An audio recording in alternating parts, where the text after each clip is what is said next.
अस्सलामु अलैकुम वरहमतुल्लाहि वबरकातुह। दोस्तों, आज हम एक ऐसे अमल के बारे में बात करेंगे जो दिल को नर्म कर देता है, गुरूर को खत्म कर देता है और इंसान को आखिरत याद दिला देता है, और वो है जुमा के दिन कब्रिस्तान जाना। जुमा का दिन मुसलमानों के लिए बहुत बाबरकत दिन है। ये रहमतों वाला दिन है, दुआ की कबूलियत वाला दिन है, और इसी दिन अगर इंसान कब्रिस्तान जाए तो दिल पर अजीब कैफियत तारी हो जाती है। जरा सोचे, हम दुनिया में कितनी दौड़ लगा रहे हैं, पैसा, शोहरत, घर, गाड़ी, लेकिन कब्रिस्तान में जाकर पता चलता है कि आखिरकार हर इंसान ने यहीं आना है। वो लोग जो कभी हमारे दरमियान हंसते बोलते थे, आज खामोश कब्रों में सो रहे हैं। ना उनके साथ दौलत गई, न ताकत, न ओहदा।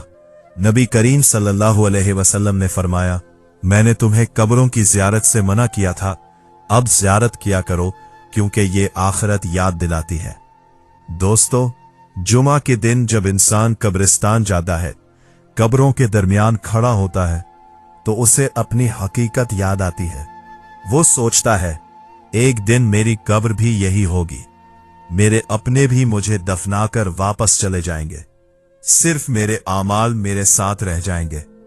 कितने लोग ऐसे हैं जो दुनिया में बड़े ताकतवर थे, आज उनकी कब्रों पर मट्टी जमी हुई है, और कितने गरीब ऐसे थे जिनके पास कुछ नहीं था, लेकिन अल्लाह के नजदीक वो कामयाब हो गए।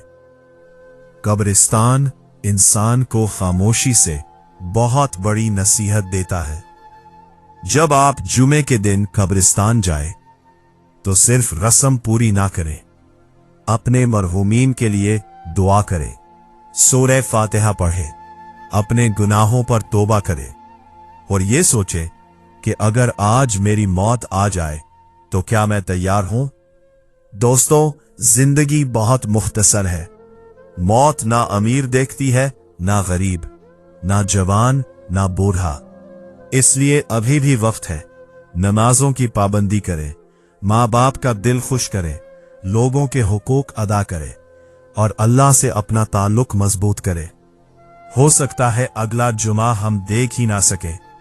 अल्लाह ताला हमें कब्र की तैयारी करने वाला बनाए और हमारे मरहूमीन की मग़फ़िरत फरमाए। आमीन या रब्बुल आलमीन। अगर आपको ये बात अच्छी लगी तो वीडियो को जरूर शेयर करें, ताकि किसी और को भी आखिरत याद आ जाए। अस्सलामु अलैकुम वरहमतुल्लाहि वबरकातुह।